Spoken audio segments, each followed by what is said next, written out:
Dengar, Bu. Terdengar, Bu. Terdengar ya suara saya ya.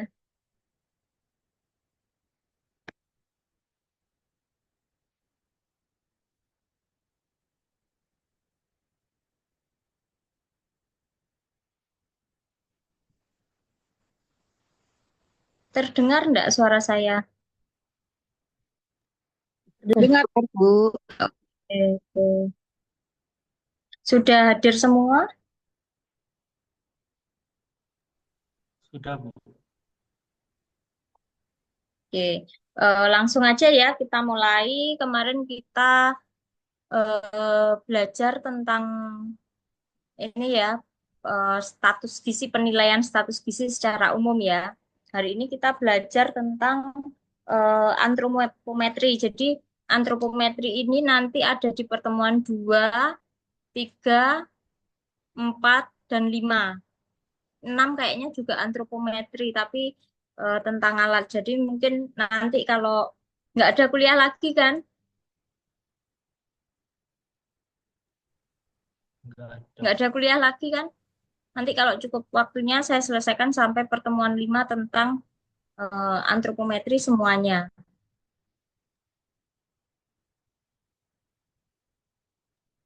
Oke, kita mulai aja. Antropometri ini berasal dari kata antropos atau tubuh dan metros yaitu ukuran. Jadi secara umum antropometri ini diartikan sebagai ukuran tubuh manusia ya.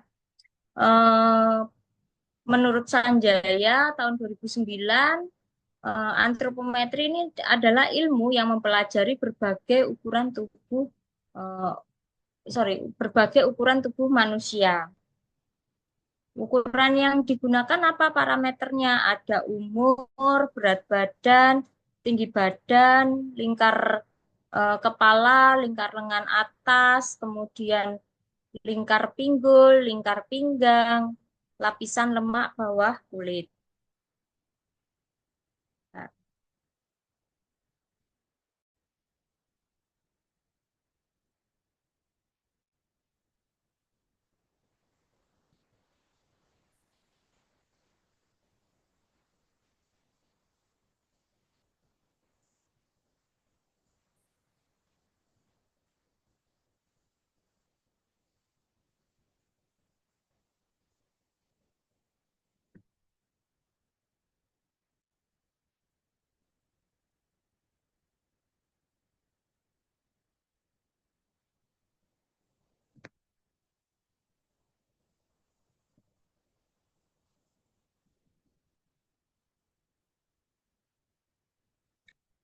eh, tujuan dari antropometri ini adalah untuk mengetahui ketersediaan zat gizi ya di dalam tubuh ya yang dipengaruhi oleh asupan makanan. Kemudian yang kedua adalah untuk mendeteksi masalah gizi yang dialami ya. Misalkan metode antropometri ini dapat membantu mendeteksi kekurangan gizi ataupun obesitas ya yang merupakan faktor risiko bagi berbagai penyakit. Kemudian yang ketiga adalah untuk pemantauan pertumbuhan, terutama pada anak-anak. Apakah pertumbuhan dan perkembangannya ini pertumbuhannya ini normal di anak usianya, seharusnya pertumbuhannya seperti apa? Apakah normal atau lambat atau terlalu cepat seperti itu. Kemudian untuk evaluasi program kesehatan. Jadi supaya kita bisa memberikan program intervensi untuk kesehatan masyarakat. Nah, dasar penggunaan antropometri ini apa? Ya, sebagai dasar untuk pemantauan pertumbuhan anak. Selain itu, sebagai dasar identifikasi adanya masalah gizi seperti kekurangan dan kelebihan gizi ya, kelebihan berat badan atau kekurangan lambatnya tinggi badan anak seusianya. Apakah saya terlalu cepat? Pas, Bu. Oke. Kita lanjutkan ya. Untuk parameter pengukuran antropometri ini ada umur, ada berat badan, ada panjang badan dan tinggi badan, ada IMT, ada lingkar lengan atas, ada lingkar pinggul dan lingkar pinggang, ada lingkar kepala dan tebal lemak di bawah kulit. Nah, ini dari umur ya. Ini eh, umur, kenapa umur ini menjadi salah satu parameter dari antropometri? Karena dari umur kita tahu anak kelompok usia ini seharusnya dia berat badannya berapa, tinggi badan atau panjang badannya itu berapa. Nah, eh, normal atau tinggi atau dia stunting. Nah, itu dari sini, dari umur. Umur yang tepat ini akan menentukan apakah benar anak ini stunting, apakah anak ini tinggi, kurus, apakah anak ini normal, seperti itu. Nah, ini apakah eh, dari umur itu kita mengetahui ada pertumbuhan yang berbeda. Ada pertumbuhan yang berbeda dari anak seusianya.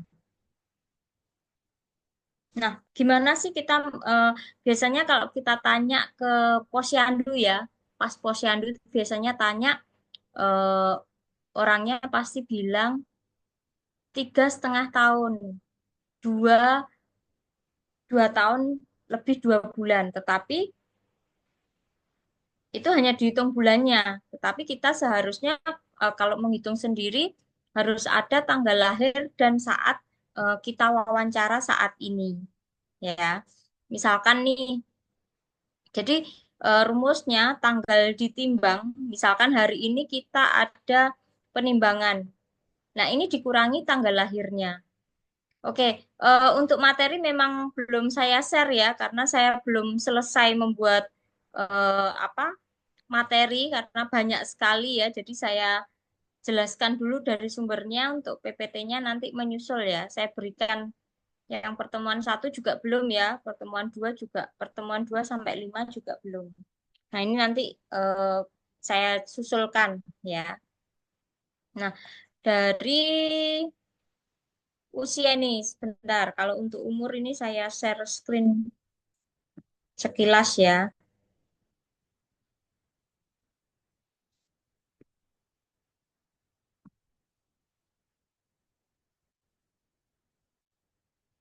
Sudah muncul yang untuk umur karena ini hitung-hitungan jadi bisa bisa Mbak dan Mas bisa memperhatikan ya.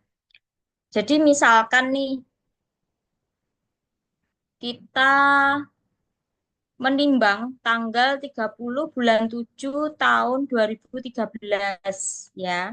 Nah, tanggal lahirnya tanggal lahirnya itu tanggal 7 bulan 6 tahun 2011. Nah, ini berarti 23 hari ya. 23 hari karena dikurangi kemudian 1 bulan 2 tahun. Berarti bacanya adalah dijadikan bulan 24 bulan ditambah 1 bulan. 23 hari belum ada 1 bulan. Jadi dia dianggap 0 bulan. Jadi dianggap belum ada 1 bulan. Jadi nol dia.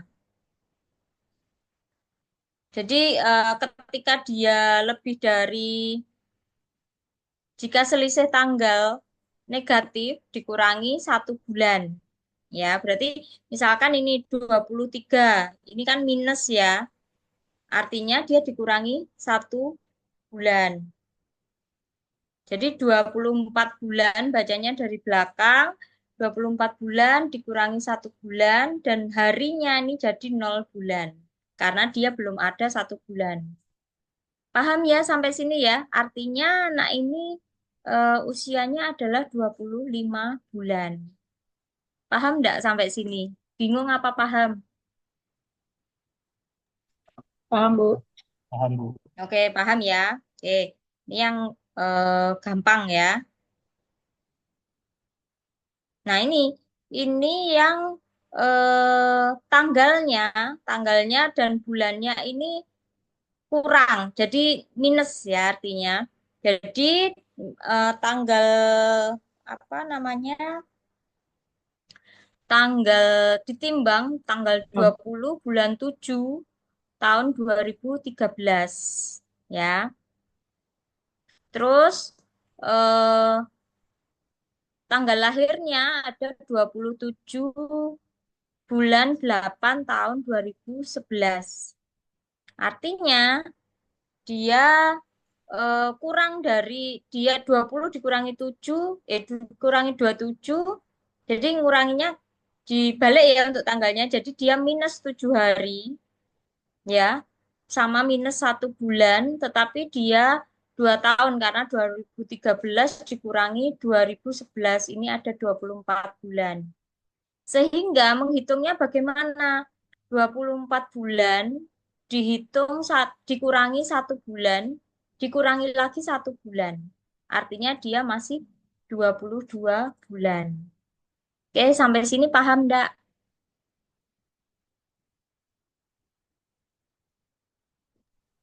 Sampai sini paham ya? Paham, Bu. Paham. Oke, gimana? Paham ya? Oke, oke, ini contohnya nih ya. Baby A lahir pada tanggal 13 November 2015 dan ditimbang pada hari ini. Misalkan hari ini adalah eh, tanggal, sorry, tanggal 4 bulan 12 tahun 2020.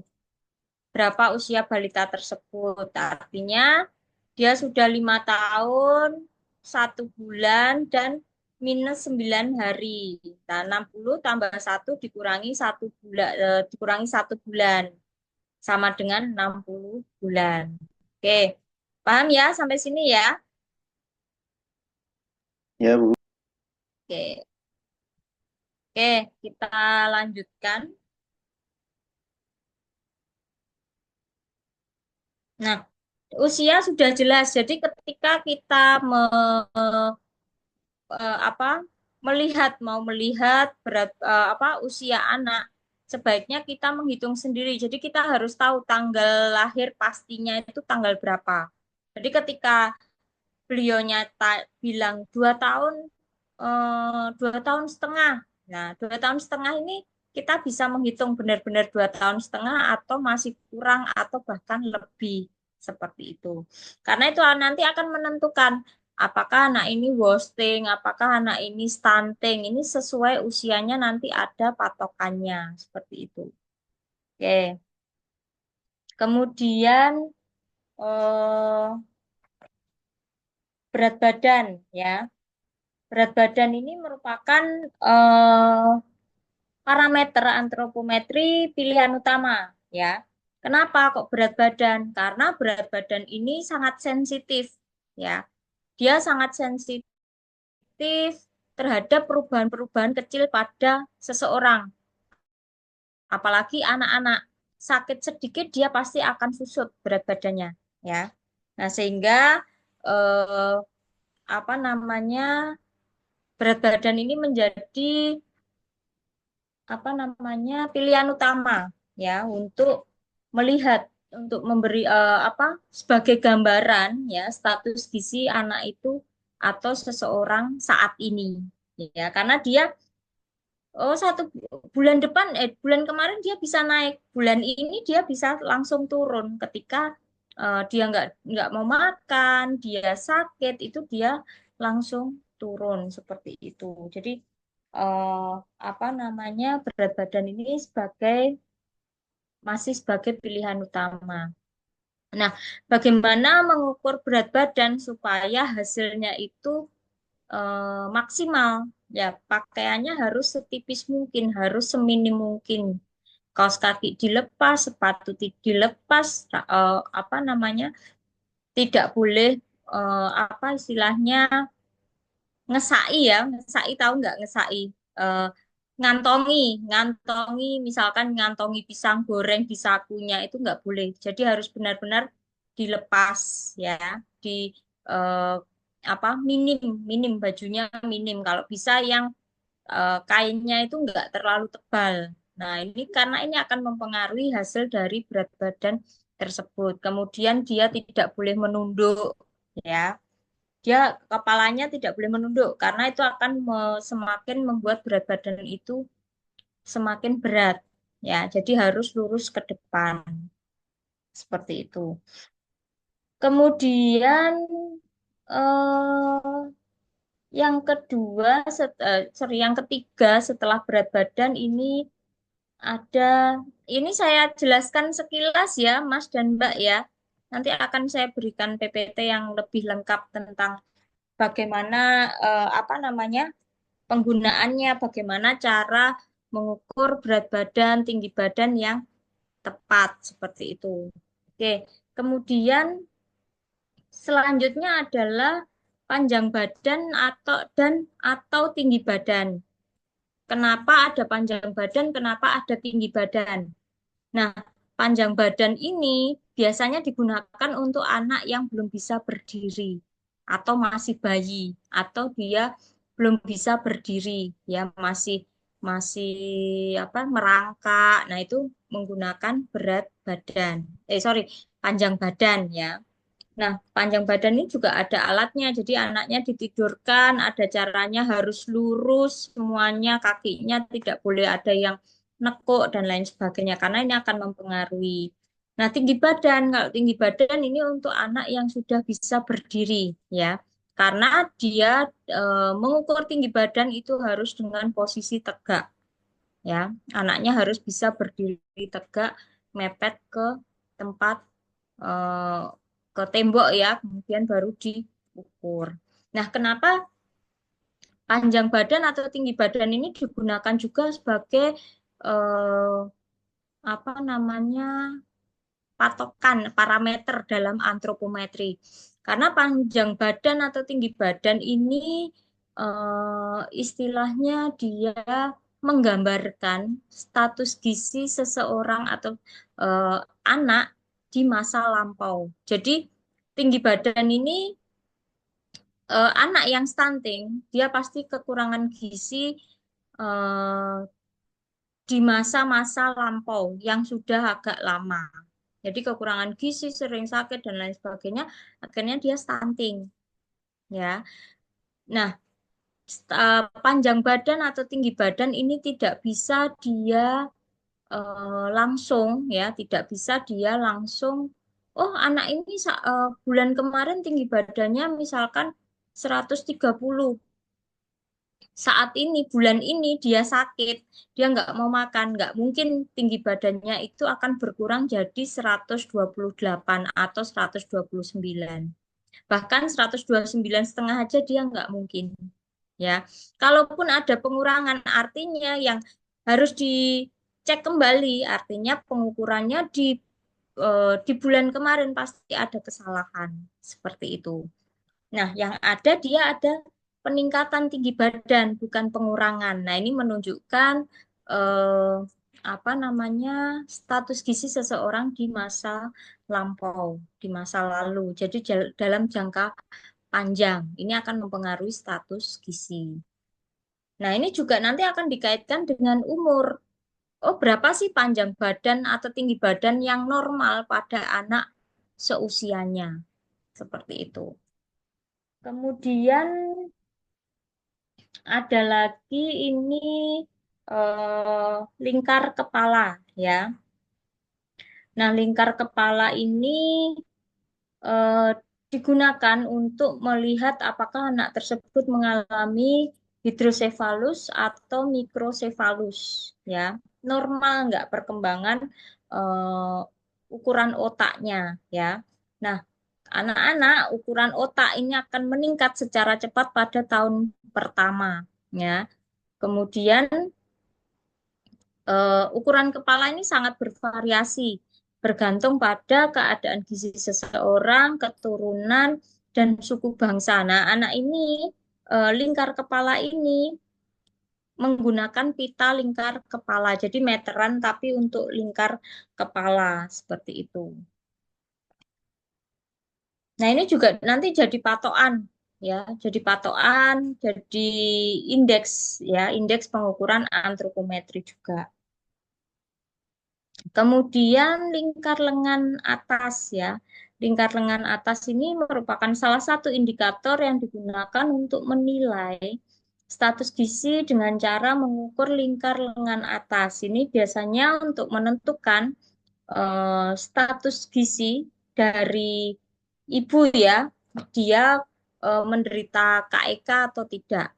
Ya, ada ketika lingkar lengan atasnya ini kurang dari 23,5, dia akan dianggap apa namanya KEK, kekurangan energi kronik. Nah, ini nanti akan mempengaruhi Pak, terutama pada ibu hamil. Nah, ini nanti akan mempengaruhi keluarnya ASI, mempengaruhi eh, apa berat bayi yang dilahirkan seperti itu. Jadi ini sangat penting ya, sangat penting apa namanya, sangat penting dalam pengukuran lingkar lengan atas, terutama untuk ibu hamil. Oke, sampai di sini ada pertanyaan atau tidak?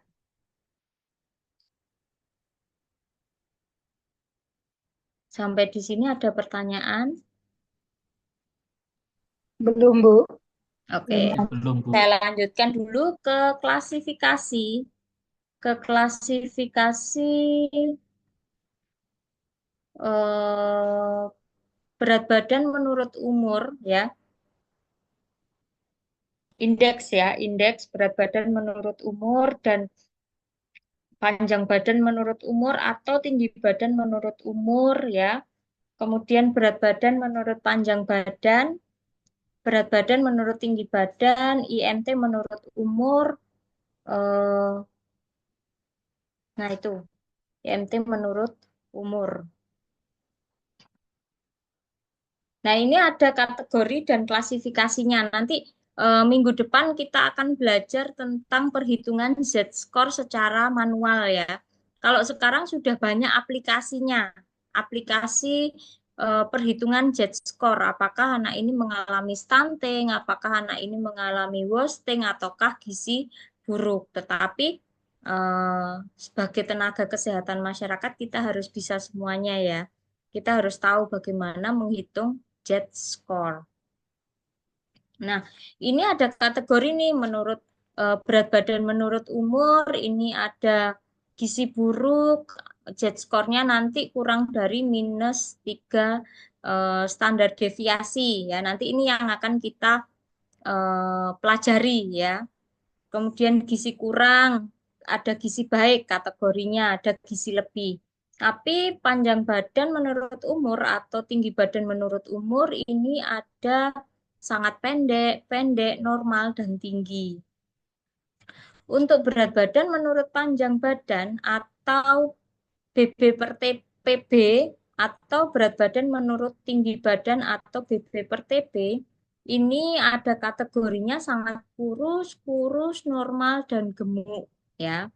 Kemudian ada indeks massa tubuh atau IMT menurut umur ya. Kita tahu nih IMT-nya anak ini berapa, umurnya anak ini berapa. Ini ada dibandingkan ya. Ini sangat kurus, kurus, normal, dan gemuk ya. Kemudian ada yang usia IMT per umur ini ada usia 5 sampai 18. Ini sama ya. Sangat kurus, kurus, normal, gemuk dan obesitas untuk anak usia eh, 5 sampai 18. Nah, kelebihan kekurangannya untuk indeks BB per U ya. Ini keunggulannya baik untuk mengukur status gizi akut atau kronis ya. Berat badan ini dapat berfluktuasi, dia bisa naik, bisa turun ya. Kemudian sensitif dia terhadap perubahan yang sangat sedikit aja, dia sensitif ya. Misalkan nih berat badannya kok turun 0,2, nah itu sudah kita harus sudah mengantisipasi kok turun berat badannya kayak gitu. Kemudian dapat mendeteksi kegemukan juga. Loh, anak ini kok di KMS kok dia meningkat, kok dia naiknya banyak banget, kok di KMS dia kok eh, sudah ke merah gitu. Nah ini apakah dia obesitas, apakah gemuk, dan lain sebagainya. Kelemahnya apa? Interpretasi yang keliru jika terdapat odem atau asites. Jadi ketika anak ini ada odem, otomatis berat badannya akan meningkat. Nah, ini kita harus benar-benar cermat untuk melihat ya. Memerlukan data umur yang akurat, eh, kesalahan ya, kesalahan dalam eh, posisi atau mengukur ini hasilnya juga akan berbeda ya. Misalkan anaknya harusnya nggak boleh nunduk, kok dia nunduk. Nah, ini akan mempengaruhi hasilnya. Kemudian ketika anak ini bergerak, itu jarum timbangan itu pasti akan naik ya, bisa naik, bisa turun. Dia pasti akan berubah seperti itu.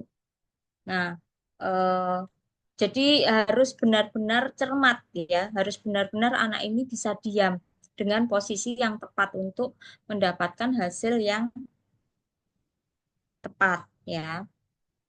Kemudian eh, indeks TB per U, keunggulannya apa? Baik untuk menilai status gizi di masa lampau. Kemudian ukuran panjang ini dapat dibuat sendiri, murah, kecil, dan dapat dibawa kemana-mana. Mudah ya alatnya ya. Kelemahannya apa?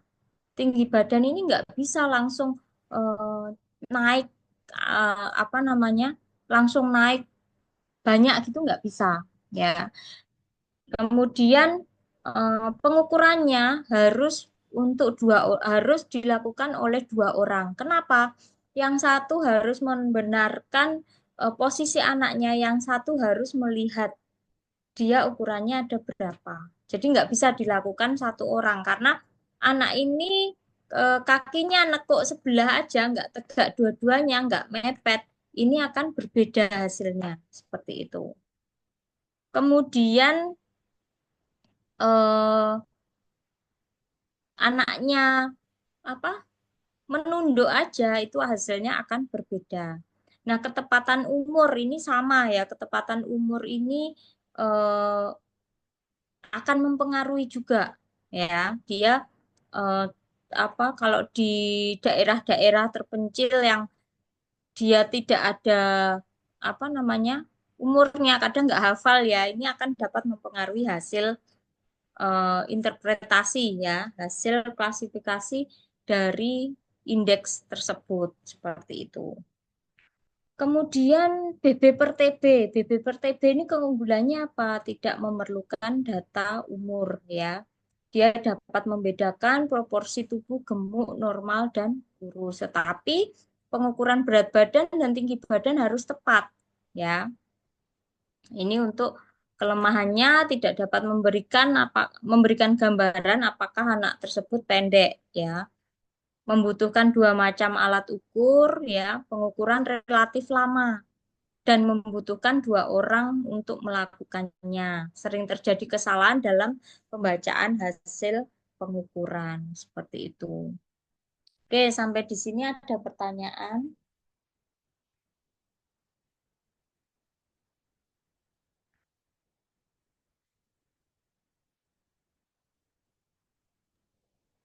Sampai di sini ada pertanyaan. Nanti kita juga akan belajar tentang pengisian KMS ya nanti untuk apa namanya plotting KMS ya.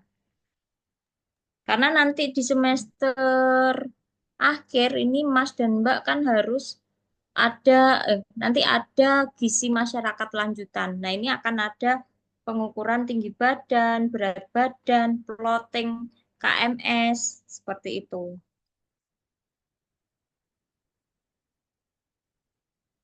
Ada pertanyaan enggak sampai sini sebelum kita lanjutkan? Belum, Bu. Oke, belum ada ya.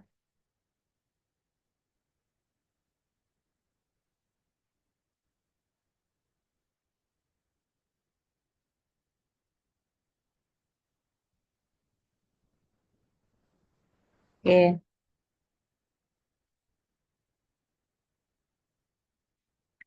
Oke, kita belajar dulu tentang tinggi lutut Ini kita lanjutkan. Kita lanjutkan tentang untuk tinggi lutut. Tinggi lutut ini biasanya untuk lansia, digunakan untuk lansia yang tidak bisa berdiri tegak, ya. Jadi bisanya beliaunya hanya duduk ataupun hanya tidur, ya. Ini eh, tinggi lutut atau knee height, ya. Knee height ini berkorelasi dengan tinggi badan. Ya, ini bertujuan untuk mengestimasi tinggi badan klien yang tidak dapat berdiri dengan tegak. Ya, misalkan karena sudah sepuh, nggak bisa berdiri, harus di kursi roda, harus tidur aja. Kemudian eh, bisa jadi karena kelainan tulang belakang sehingga tidak bisa berdiri seperti itu. Nah, ini ada alat ukurnya juga dari kayu. Nanti eh, saya berikan gambarnya ya di PPT. Nanti sekalian contoh alatnya ya. Jadi dia nanti diukur lutut, dari lutut yang samping ini sampai ke tumit. Nah, itu untuk mengukur tinggi badan beliau berapa. Seperti itu dengan apa namanya? Dengan sudut siku-siku 90 derajat. Jadi orangnya nanti kakinya diangkat juga tidak tidak full diangkat ya sambil ditaruh tapi membentuk sudut 90 derajat. Oke. Terus kemudian gimana nanti menghitung tinggi badan dari tinggi lutut ini? Kalau menurut rumus ya dari Fatma tahun 2010 ini ada rumusnya untuk tinggi badan laki-laki ya 56,343 ini adalah rumus dari sana ya sudah menjadi rumus ditambah hasil tinggi lutut dalam sentimeter seperti itu. Kemudian tinggi badan perempuan ini ada 62,682 ditambah sorry tinggi laki-laki tadi 56,343 ditambah 2,102 kali tinggi lutut dalam sentimeter. Nah, sedangkan tinggi badan perempuan 62,682 ditambah 1,889 kali tinggi lutut dalam sentimeter. Nah, itu nanti akan ketemu hasilnya.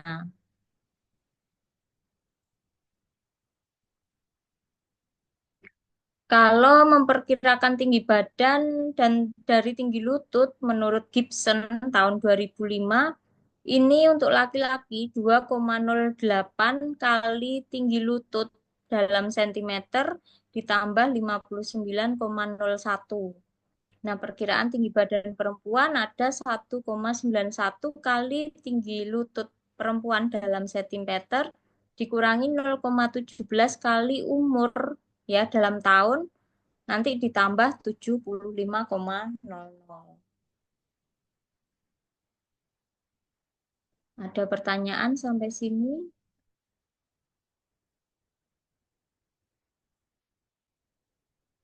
Belum ada, kita lanjutkan ke panjang depa ya. Panjang depa ini adalah ukuran panjang seseorang ketika kedua lengan dibentangkan ke kiri dan ke kanan ya. Pengukuran panjang depa ini dilakukan pada orang dewasa ya. Panjang depa ini identik dengan eh, tinggi badan orang yang diukur ya. Adanya perbedaan panjang depa dengan tinggi badan menunjukkan adanya gangguan pertumbuhan tulang termasuk osteoporosis. Alat ukur yang digunakan untuk mengukur panjang depa adalah ukuran meter khusus panjang depa. Jadi dia bentuknya meteran tapi dari apa? Dari kayu kalau nggak salah ya, yang dia ditempelkan di tembok. Jadi untuk mengukur panjang depa ini sebaiknya orangnya tidak menghadap ke tembok ya, tetapi punggungnya ini nempel di tembok sambil tangannya dibentangkan keduanya ke samping lurus seperti itu. Jadi itu nanti apa namanya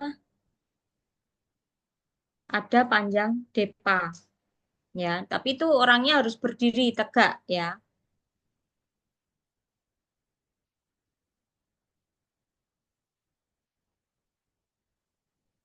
Kemudian kita langsung ke ada pertanyaan enggak sampai di sini? Apakah saya terlalu cepat atau bagaimana?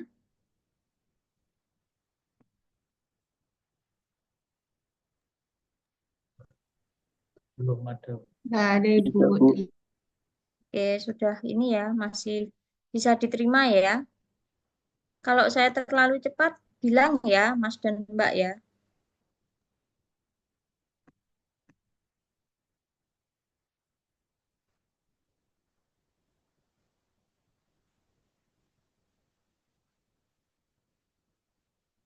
Sebentar.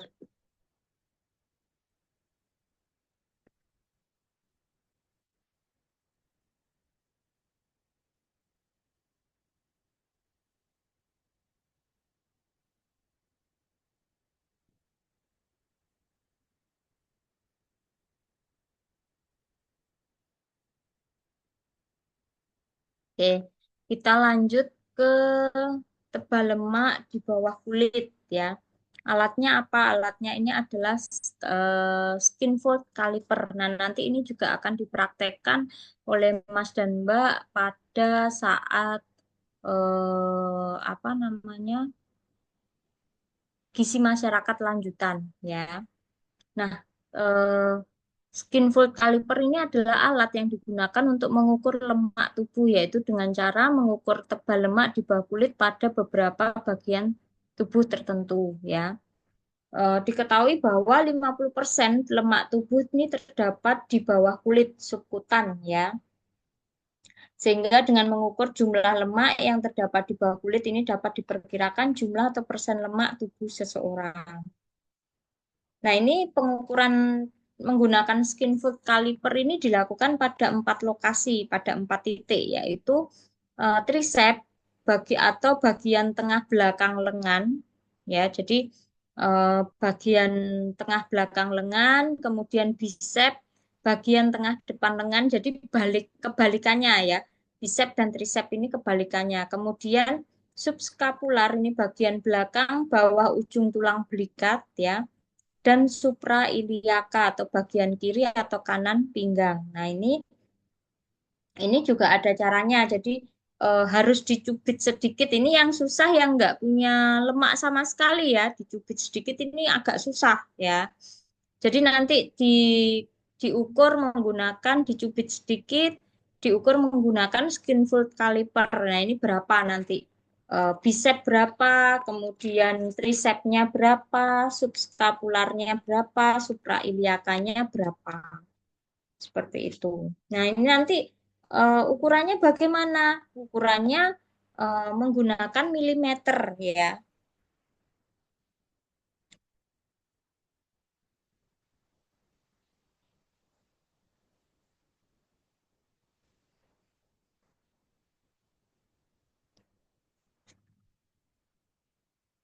Nah, ini normalnya persen lemak ya.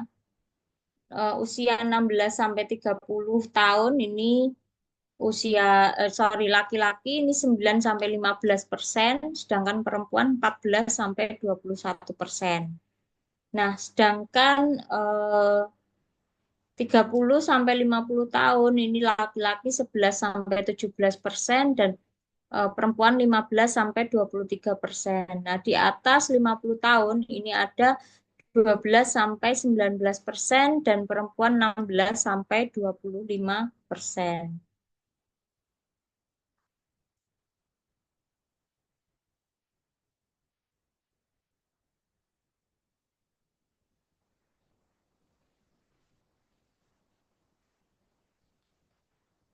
Oke, sampai sini ada pertanyaan enggak?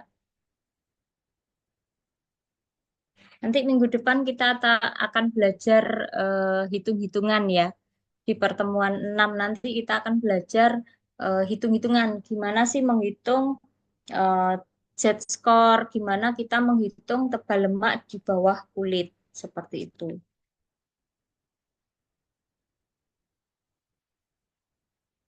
Kalau sekarang sudah banyak ya untuk mengukur tebal lemak bawah kulit itu, kemudian apa mengukur sudah ada timbangan yang lengkap ya.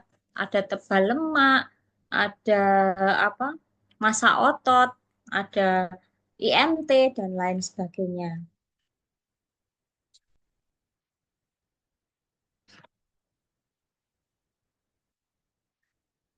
Oke, sampai sini ada pertanyaan, Mbak.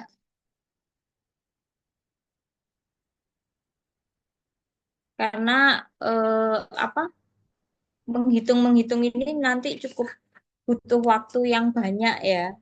Jadi nanti mungkin kalau malam gini sudah capek ya. Jadi nanti mungkin untuk menghitung-hitung ini kita cari waktu siang ya. Ada pertanyaan sampai di sini? Belum ada. Belum ada. Sih, belum ada, Bu. Oke. Saya terlalu cepat enggak? Enggak ya? Pas. Pas. Biar cepat selesai ya, pas ya. Terus nanti mungkin kita bisa belajar apa namanya plotting ya, plotting KMS ya. Kan saya ajarkan sekilas nanti supaya nanti waktu praktikum bisa ya.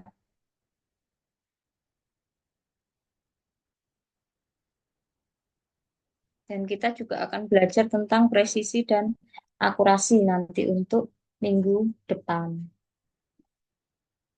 Oke, untuk cara-cara mengukur tinggi badan, berat badan, apakah perlu saya jelaskan ataukah eh, cukup nanti saya kasih PPT-nya atau bagaimana?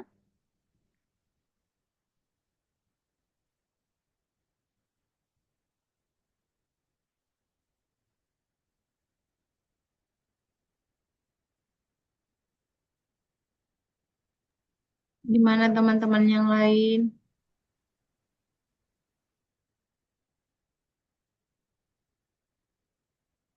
Mana? Dijelaskan nggak apa-apa, Bu. Oke, dijelaskan ya. Oke, jadi nanti saya mulai dari berat badan ya. Berat badan itu kita harus sesuai ya, berdirinya harus sesuai di tempat yang apa namanya, di tengah apa di samping kanan kiri dari jarum itu, jarum timbangan itu. Nah, itu nanti posisi anak harus tegak dan tidak boleh menunduk ya. Tidak boleh menunduk, kemudian dia tidak boleh menahan nafas ya. Jadi dia harus santai. Kemudian pakaiannya untuk anak-anak pakaian setipis mungkin. Ya, kalau anak-anak belum malu ya pakai kaos dalam aja sama celana dalam aja belum malu. Tetapi kalau untuk orang dewasa pakai kaos yang ya setipis mungkin seperti itu. Dan kalau menggunakan jeans, celana jeans itu pasti akan mempengaruhi hasilnya. 0,5 atau 1 ya itu pasti akan berpengaruh ya. Sebenarnya dia nggak sampai segitu, tapi karena pakai celana jeans, pakai jaket, pakai kaos, nah ini akan mempengaruhi ya seperti itu. Kemudian eh, harus dinolkan dulu ya. Kalau tinggi badan harus dinolkan dulu. Tetapi kalau yang bayi yang menggunakan alat yang digantung itu ya, dacin itu ya, itu harus nol, benar-benar nol di besinya itu yang apa menggantung itu harus benar-benar nol sebelum anak ini ditimbang dimasukkan kayak sarung ya, sarung yang di anu kayak ayunan gitu. Ada bayangan enggak? Ada, Bu. Ada, Bu. Ada, oke. Ada, Seperti Bu. itu. Nah, nanti untuk pengukuran tinggi badan ini menggunakan mikrotoa, ya. Ditempelkan mikrotoanya dengan paku, angka di bawah itu harus sampai nol, ya. Angka di bawah itu harus sampai nol. Jadi tingginya harus pas supaya nanti ketika anak ini apa dipaskan ke anaknya itu tidak ada miss lagi seperti itu. Harus benar-benar tepat 2 meter dan tempatnya harus datar ya. Nggak boleh ada eh, apa istilahnya kalau tembok nggak boleh ada yang benjol ya, temboknya nggak rata. Nah, itu nggak boleh. Itu akan mempengaruhi hasil dari tinggi badan tersebut. Ya, sepatu atau sandal ini harus dilepas. Karena apa? Penggunaan sepatu, sandal, kaos kaki ini akan mempengaruhi, meskipun kaos kaki kelihatannya tipis, tapi akan mempengaruhi hasil dari apa namanya? Mempengaruhi hasil dari tinggi badan tersebut. Ya, dia harus menghadap lurus ke depan, nggak boleh nunduk, ya. Tumit, pantat, punggung, dan kepala bagian belakang harus menempel pada dinding. Ya, seperti itu. Oke, panjang badan juga seperti itu. Anaknya ditidurkan harus posisi lurus, tidak boleh eh, dia kakinya. Biasanya kalau bayi lututnya itu masih nekuk ya. Nah ini tuh nggak boleh. Itu akan mempengaruhi hasilnya seperti itu.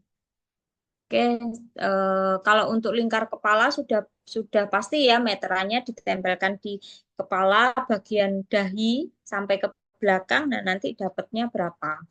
Seperti itu. Lingkar lengan atas itu juga sama seperti lingkar kepala, tetapi dia harus di lengan ya, lengan yang atas. Dia dilakukan apa pengukurannya dilakukan di bagian tengah antara bahu dan siku ya, lengan kiri. Kalau lengan yang kanan ini biasanya akan lebih besar karena dia lebih sering digunakan untuk aktivitas seperti itu. Oke, sampai sini ada pertanyaan.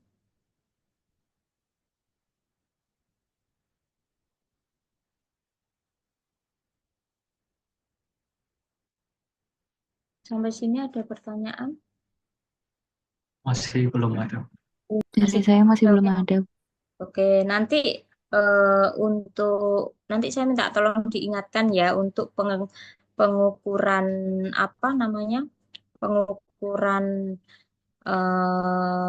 apa istilahnya? Lemak apa? Lemak di bawah kulit, tebal lemak di bawah kulit itu nanti akan saya berikan videonya ya. Eh, karena kalau kita online seperti ini tanpa praktek itu susah nanti membayangkannya ya. Jadi nanti akan saya berikan videonya. Saya minta tolong nanti diingatkan ya Mas Mas Nanda ya. Oke, Bu. Oke. Untuk perhitungan IMT ini ada berat badan dalam kilogram dibagi tinggi badan dalam meter kali tinggi badan. Jadi tinggi badan kuadrat. Ya, jadi tinggi badan kali tinggi badan. Nah, itu nanti hasilnya berapa? Seperti itu. Dianggap kurus, kekurangan berat badan tingkat berat apabila IMT-nya kurang dari 17. Nah, kekurangan berat badan tingkat ringan ini 17,0 sampai 18,5. Untuk normalnya 18,5 sampai 25 ya. Gemuk dianggap gemuk dalam kategori kelebihan berat badan tingkat ringan ini ada lebih dari 25 sampai 27 ya. Kelebihan berat badan tingkat berat ada lebih dari 27. Tapi menurut apa namanya? Kemenkes kemarin ada yang baru kayaknya.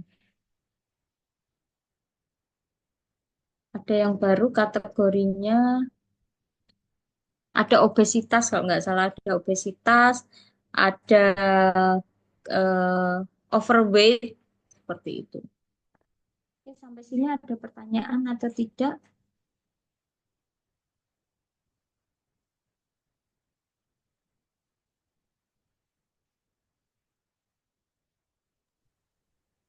Belum ada, Bu. Belum ada. Oke. Untuk tugasnya sudah ada gambaran atau gimana? Masih bingung? Masih agak bingung, Bu. Mungkin bisa dijelaskan. Oke. Masih agak bingung saya ini aja ya. Saya apa? Share screen dari Word aja ya. Kita coba ya.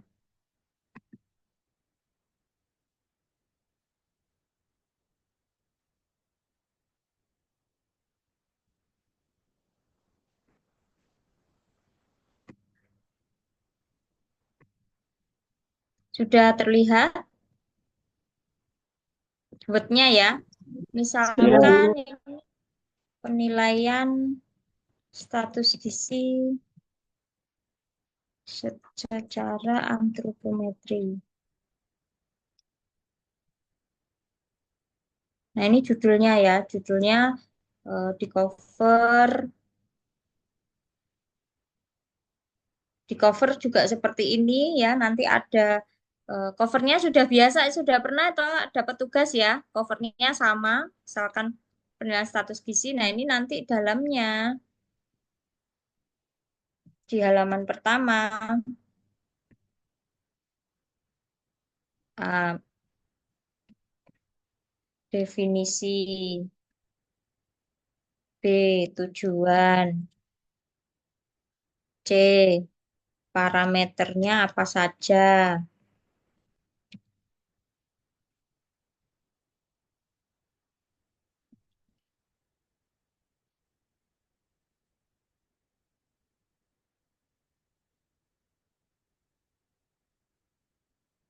Nah, ini nanti eh, terus indeks.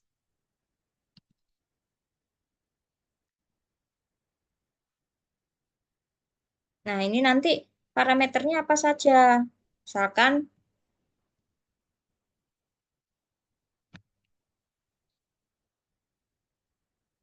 ada BB atau berat badan.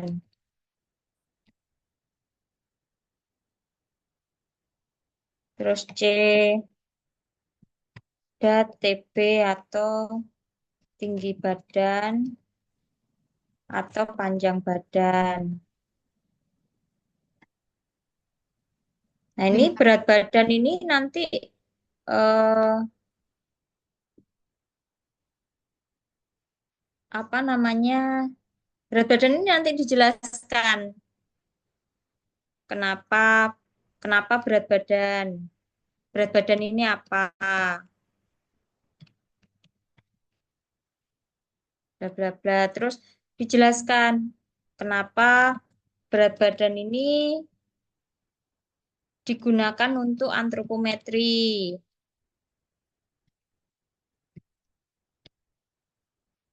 Jelas ya sampai sini ya? Jelas, Bu. Ya, Bu. Oke. Terus tinggi badan juga sama. Tinggi badan apa saja? Ini untuk anak, terus apa? Untuk anak, untuk dewasa apa? Tinggi badan juga sama. Tinggi badan atau panjang badan ini apa? Bedanya apa tinggi badan dan panjang badan seperti itu. Kemudian ada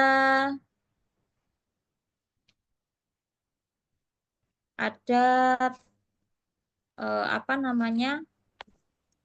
Lingkar kepala dan lain-lain ya.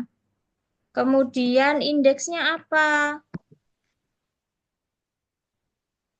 Ada BB per TB. Ada ini juga D1 ya. BB per TB.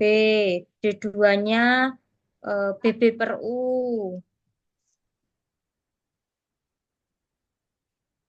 dan lain-lain seperti ini ya. Ini untuk eh, dijelaskan nanti kelemahan terus yang misalkan yang nanti di sini ada kelemahan dan kelebihan ya. Seperti itu. Terus di sini nanti ada eh, sorry, di indeks ini ada nanti kelemahan dan kelebihan dari BB per TB itu apa ya. Indeks BB per U ini kelemahannya apa. Terus nanti yang misalkan kelemahan dari pengukuran antropometri. Yang F, kelebihan dari antropometri itu apa. Seperti itu. Oke. Sudah jelas ya untuk antropometri ya. Sudah jelas? Ya, Bu. Gimana, Mas Iya, Farid? Bu.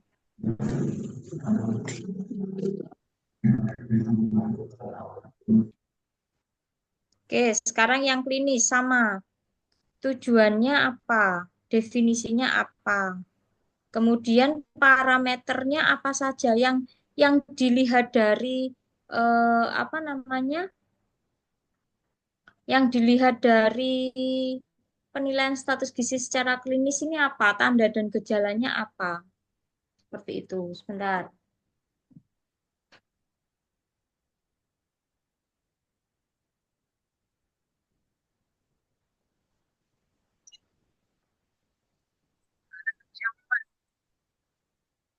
Jangan tunggu.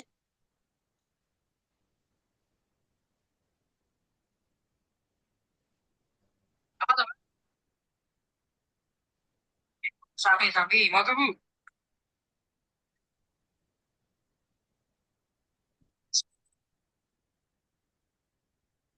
Klinis ya. Ini misalkan yang dilihat ini apa? Misalkan masalah gizinya apa? Kwashiorkor apa namanya? Stunting. Misalkan yang dicek itu apa? Parameternya, sorry. Tanda dan gejala, bukan parameter ya. Kalau ini tanda dan gejala apa?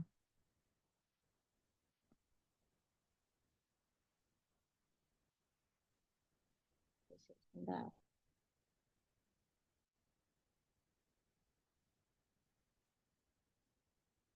Nah, pemeriksaan secara klinis ini ada pemeriksaan fisik. Yang diperiksa apa saja?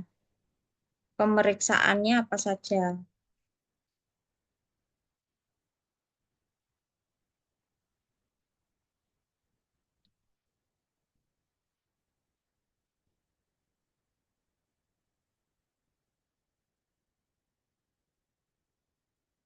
Yang dilihat apa aja, tanda dan gejala, misalkan riwayat medisnya apa, pemeriksaan fisiknya apa saja, seperti itu. Ini muncul tanda dan gejala, misalkan apa namanya defisiensi riboflavin, ya. Nanti gejala atau tandanya apa? Dia glositis, misalkan seperti itu. Nah, ini pemeriksaan fisiknya, defisiensi. Nah, nanti kelebihan dan kekurangannya apa untuk pemeriksaan penilaian status gizi secara klinis ini. Jadi tiap tiap apa namanya? Tiap poin, tiap tema ini enggak sama. Biokimia juga seperti itu. Biokimia ini ada definisi tujuan pemeriksaannya apa saja. Misalkan melihat kekurangan eh, apa HB, dia anemia. Kenapa kita menyebut dia anemia? Karena dia kekurangan apa namanya? Kekurangan HB. Pemeriksaannya berapa, normalnya berapa. Nah, seperti itu. Nanti ada cut off point-nya. Seperti itu. Masih bingung?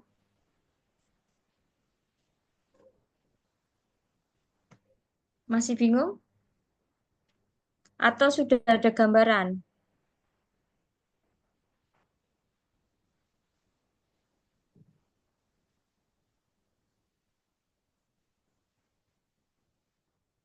Sudah, Bu. sedikit. Oke, sudah ya. Sudah semua ya. Gimana? Gimana Mbak Clara? Udah Bu, tadi saya ada tugas kan penilaian gizi bio bio apa tadi Bu yang Ibu jelaskan udah masuk Biokimia. ya biokimia sama antro itu udah ada Bu, udah ada bayangan kalau Oke. Oke, antropometri sudah ya. Klinis sudah juga. Oke. Ini nanti eh, ini nanti akan saya gunakan untuk eh, penilai apa? Untuk nilai apa namanya? Tugas ya. Terus nanti juga untuk UTS-nya ya, untuk UTS-nya saya bingung. Ini untuk UTS-nya mau ada tugas atau enggak? Atau nilainya untuk UTS dan UAS saja, nggak perlu tugas. Gimana? Permisi Bu, untuk Mm-mm. yang dari pertemuan pertama kemarin, kesepakatan sama jenengan, kami ada tugas saja. Digunakan untuk tugas ya. Jadi Nggih, maksud saya gini, kemarin sudah ada tugas belum sebelum ini? belum ada Bu. Belum ada ya, ini ya. Nah, maksudnya tugas ini akan saya gunakan. eh, saya sudah menyuruh Mas Nanda ngasih kontrak apa tanda tangan kontrak nggak sih di Oasis? Belum ya? Belum Bu. Belum. Oke. Nanti kan ada kontrak kuliah ya. Di situ itu ada komposisi nilai. Jadi nilainya nanti ada yang tugas, ada tugas, ada yang cuman UTS dan UAS. Nah, maunya nanti ada nilai tugas atau hanya nilai UTS dan UAS. Nilai tugas, Bu. Ada nilai tugas ya. Oke, Iya, betul. berarti nanti mungkin untuk ini saya akan untuk tugas ini akan saya buat untuk nilai tugas ya untuk tugas ini. Nah, nanti untuk UTS pasti akan saya suruh untuk apa namanya melakukan pemeriksaan antropometri ya dengan misalkan berat badan, tinggi badan dengan indeks BB per U. Nggak usah jauh-jauh, mungkin ada di sekitar kita aja seperti itu. Mungkin bisa bisa dicicil dikerjakan ya. Setelah tugas ini mungkin bisa dicicil dikerjakan untuk UTS seperti itu. Gitu ya. Iya, Bu. Oke. Izin bertanya, Bu. Oke, silakan. Untuk tugas tadi yang di uraian tentang indeks itu, apakah sekalian dengan tata laksana, Bu? Misalnya penimbangan, cara penimbangannya seperti apa, pengukuran berat badan, tinggi badan, itu, Oh iya, dan lain. ya. Itu juga, Bu, diuraikan. Tapi tapi itu banyak banget ya, karena ada Itu, antropometri anak, ya, ada antropometri dewasa, ya. benar. Nggak Ya, sebanding dengan yang biokimia sama klinis ya. ya. Nanti dilakukan aja yang anak ya, tentang antropometri anak aja. Oh ya, Oke, baik. nanti untuk yang lain kan sudah saya kasih PPT ya. Gitu ya, Mbak Carolina. Iya, Ibu, terima kasih. Ya, sama-sama. Yang lain gimana? Mas Nanda, saya minta tolong dicatat ya untuk tugasnya yang ini dan UTS saya kadang lupa ya. Jadi nanti eh, siapa tahu saya lupa terus ngasih lagi ya untuk UTS gitu ya. Jadi nanti bisa bisa bisa konfirmasi ke saya bahwa sudah saya kasih tugas untuk UTS. Seperti Nggih, itu. siap Bu. Oke. Jadi hari ini tadi materi untuk pertemuan 2, 3, 4, dan 5. Sorry. 2, 3, dan 4. Nanti 5, 6. eh, saya gabung minggu depan ya. Kita belajar hitung-hitungan. Baik, Bu. Oke. Ada pertanyaan lagi enggak? Mungkin terkait tugas atau gimana?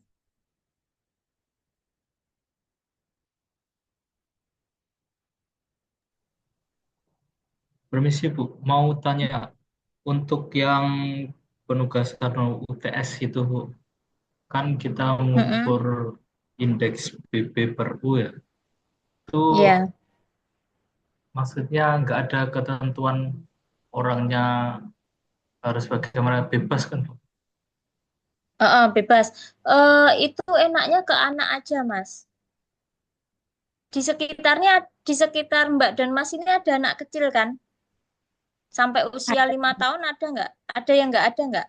Mungkin Saya, adiknya, Bu, mungkin nggak ada. Anak Nggak ada Mbak Bu, sendiri. di Clara saya nggak Bu. ada. Mas Nanda juga nggak ada. Iya Bu, nggak ada Bu. Orang dewasa, Bu. Orang dewasa semua ya. Iya Bu. Oke, gimana ya? eh Mungkin ada temannya yang sekitarnya ada anak kecil 2 atau 3 gitu.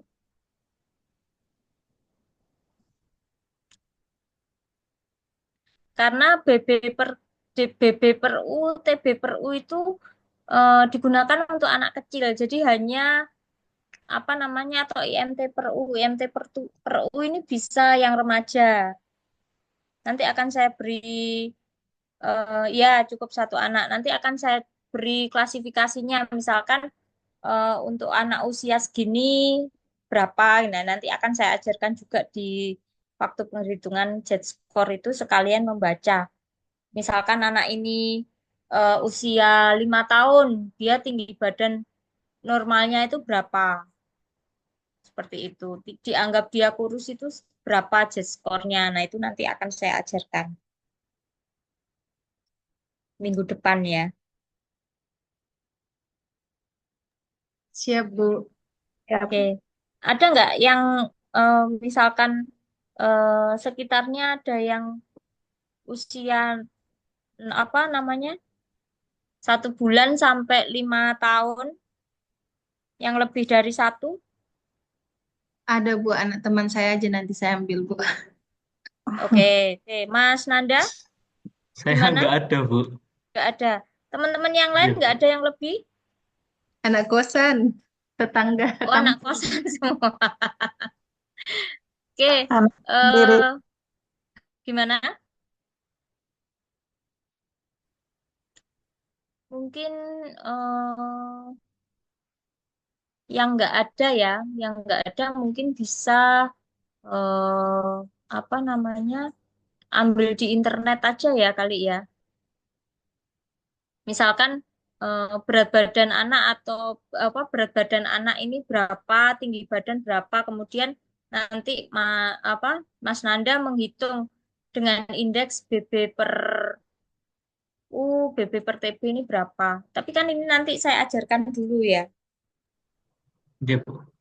Berarti kayak Saya cari ajarkan dulu. case-nya dari internet gitu. Heeh. Atau kalau ada temennya, nggak apa-apa minta tinggi badan, berat badannya berapa, terus umurnya, tanggal lahirnya berapa, gitu aja. Oh Kalau nggak, ada siap. temen, ya. Kayaknya kalau apa ngukur sendiri, maksudnya langsung anaknya memang berat badannya berapa, tinggi badannya berapa itu lebih enak gitu loh. Gitu. Itu ya Mas ya. Oke Bu, siap. Oke. Ada pertanyaan lagi enggak?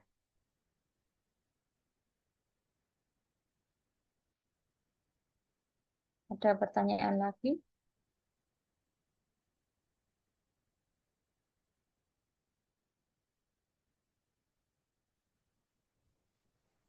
Bu, permisi, Bu. Ya, ya, Mbak Clara gimana? Misalnya ini kan di tempat saya nggak ada timbangan nih, Bu. Kalau misalnya saya cuma ukur lingkar kepala, lingkar rekan, tinggi badan, nggak apa-apa, atau Bu? Oh gitu, oke nggak apa-apa. Jadi nanti silakan memilih ya indeksnya. menggunakan TB per U atau BB per U. Kalau nggak ada timbangan, ada tinggi badan ya nggak apa-apa. Baik, Bu. Mm-mm, mm-mm. Jadi salah satu aja nanti indeksnya ya, karena tugas yang ini sudah banyak ya, tugas yang pertama sudah banyak, jadi untuk UTS nanti indeksnya satu aja. Gitu ya, tapi pastikan bahwa Mbak dan Mas ini mengukur usianya sendiri, jadi harus punya usianya berapa ya, harus punya dia tanggal lahir berapa dan ditimbang tanggal berapa. Jadi nanti dikumpulkan ke saya itu sudah ada cara perhitungannya untuk usia seperti itu. Nanti kalau sudah selesai PPT-nya karena banyak ya ini materinya ini sebenarnya banyak banget. Jadi nanti kalau sudah selesai akan saya kirimkan ke lewat Mas Nanda ya nanti ya. Iya, Bu. Oke. Ada pertanyaan lagi? Permisi, Bu. Untuk yang Mm-mm. pengumpulan tugas satu ini, Tugas satu ini karena Mbak ya, dan Mas sudah banyak yang kerja, saya kasih waktu 2 minggu. oke, siap. Tanggal sekarang tanggal berapa? 11, Bu. Tanggal 11. Tanggal 11 berarti. Oh saya ini aja ya. Terakhir tanggal 23 ya. Karena saya mulai 24 sampai tanggal 1 nanti cuti. Ya, Siap, Bu. Bu. Oke, terakhir Ada tanggal 23. Hmm? terakhirnya Gimana? jam berapa gitu, Bu? Jam 12 malam. Silakan dikirim ke saya, digabung jadi satu ya di Mas Nanda. Nanti Mas Nanda silakan dibuat di zip, Google nggak Drive. apa-apa, tapi Siap, jangan di siap. G Drive ya. Di zip, Oke, siap, Bu. nanti silakan dikumpulkan ke saya terakhir jam 12 malam. Oke, siap, Bu. Oke, cukup ya waktunya ya.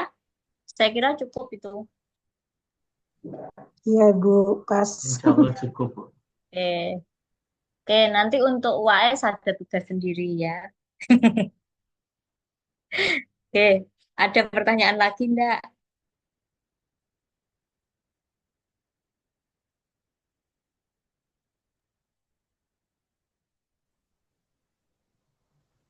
Ada Masih pertanyaan lagi? belum ada, Bu, sepertinya. Oke, kalau belum ada, saya akhiri sekian ya. Selamat istirahat dan selamat mengerjakan tugas juga. Nanti kita ketemu lagi minggu depan. Kita rapel pertemuan 5, 6, 7 ya. Berarti ya. 5, 6, 7. Minggu depan itu nanti cari hari lagi ya Mas Nanda ya. Takutnya kayak ini tadi tiba-tiba eh, jamnya untuk apa namanya?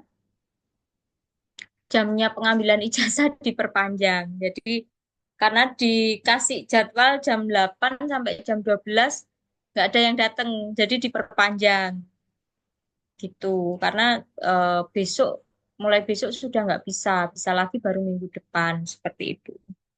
Jadi ada hal-hal yang tidak terduga seperti tadi. Jadi nanti mungkin apa namanya cari hari lagi kalau misalkan apa Selasa malam yang seharusnya nggak bisa, kita cari hari lagi. Gitu ya. Siap, Bu. Oke. Oke, kalau tidak ada pertanyaan lagi, saya akhiri sekian. Selamat malam. Saya izin live ya, Mas dan Mbak. Selamat Oke. istirahat. Terima Terima kasih. kasih banyak, Bu. Terima kasih, Bu. Sama-sama.